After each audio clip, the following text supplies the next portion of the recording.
Friends, welcome to my channel. Telugu మాసాలలో అత్యంత పుణ్యప్రదమైన మాసంగా కార్తీక మాసం కనిపిస్తుంది. దీనిని కౌముది మాసం, వెన్నెల మాసం అని కూడా పిలుస్తారు. ఈ మాసంలో ప్రతిరోజు ఒక విశిష్టతను సంతరించుకొని కనిపిస్తుంది. పరమశివుడికి, విష్ణుమూర్తికి అత్యంత ప్రీతికరమైన మాసంగా కార్తీక మాసం చెప్పబడుతుంది. ఈ మాసంలో చేసే నదీ స్నానం, దీపారాధన, జపం, దానం, ఉపవాసం, నోములు, వ్రతాలు, పురాణ పఠనం, పురాణ శ్రవణం విశేషమైన ఫలితాలను ఇస్తాయని ఆధ్యాత్మిక గ్రంథాలు చెబుతున్నాయి. సదాశివుడు భక్త సులభుడు.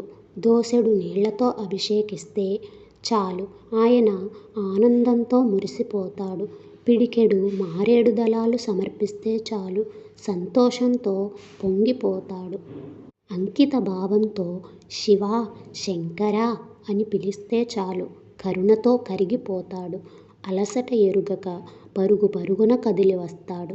తనని పూజించిన, సేవించిన భక్తుల కోరికలను నెరవేర్చడం కోసం వరాల వర్షం కురిపిస్తాడు.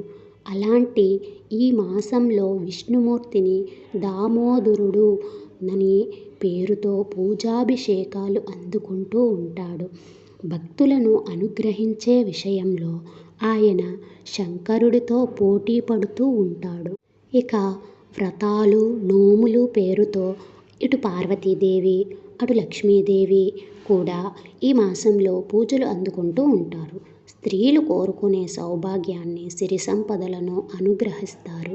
ఇలా దేవతల ఆరాధన త్వరగా ఫలించి వాళ్ళ అనుగ్రహాన్ని తేలికగా అందించే శక్తి కార్తీక మాసానికి మాత్రమే ఉంది. ఎన్నో యజ్ఞయాగాలు, జపతపాల వలన లభించే ఫలితం కార్తీక మాసంలో చేసే తేలికపాటి పూజాభిషేకాలతో పొందవచ్చని శాస్త్రాలు స్పష్టం చేస్తున్నాయి.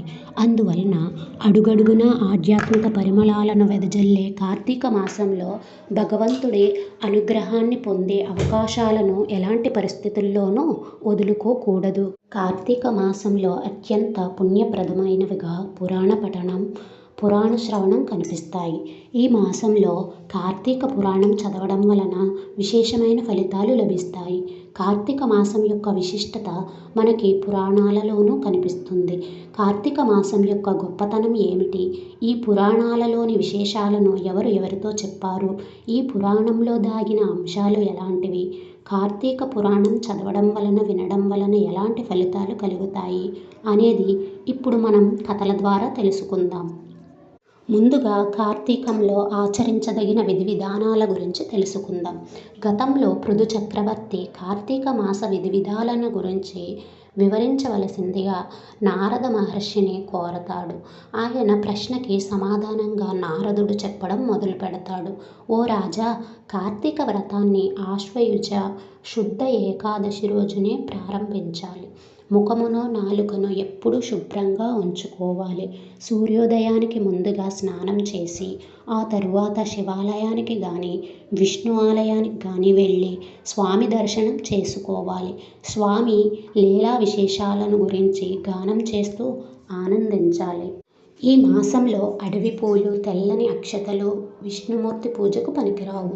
అలాగే శివుడి పూజకు మల్లెపూలు, బండి గురువింద పూలు, దివిసెన పూలు పనికిరావు. అవిసె పూలతో సూర్యభగవానుడి, తులసితో వినాయకుడిని, గరికతో దుర్గాదేవిని పూజించకూడదనే నియమం ఉంది. ఈ మాసంలో శివకేశవ భేదము లేకుండా ఎవరైతే ఇద్దరినీ ఒకటిగా భావిస్తూ పూజిస్తారో వాళ్ళకి ఉత్తమ గతులు కలుగుతాయి. కార్తీకంలో బావులలో, చెరువులలో చేసే స్నానం కంటే నదీ సంగమ స్నానం చేయడం వలన 10 రెట్లు ఎక్కువ ఫలితం లభిస్తుంది. ఈ మాసంలో పితృతర్పణాలు వదడం వలన అందులో ఎన్ని నువ్వులు ఉంటాయో అన్ని సంవత్సరాల పాటు వాళ్ళు స్వర్గంలో ఉంటారు. తులసి పూజ, బ్రాహ్మణులకు చేసే దానం, పురాణ పఠనం ఇవన్నీ కూడా అనేక పుణ్య ఫలితాలను అందిస్తాయి అని నారదుడు పృథు చక్రవర్తితో చెప్తాడు. ఇంకా నారద మహర్షి కార్తీక వ్రతం విషయంలో ఆచరించదగిన నియమాలను గురించి పృథు చక్రవర్తికి ఈ విధంగా చెబుతాడు. కార్తీక వ్రతాన్ని ఆచరించేవారు శాకాహారమును మాత్రమే తీసుకోవాలి.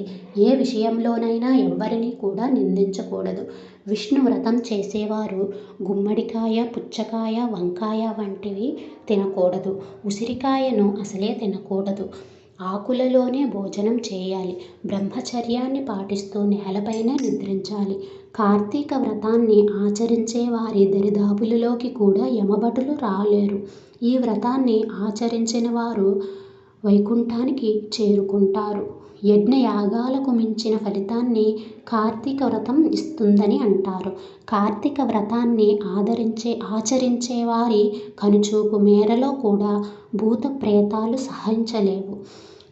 ఎన్నో తీర్థయాత్రలు చేసే కలిగే ఫలితం కార్తీక వ్రతం చేయడం వలన కలుగుతుంది. కార్తీక శుద్ధ చతుర్థి రోజున ఉద్యాపనం చేయాలి.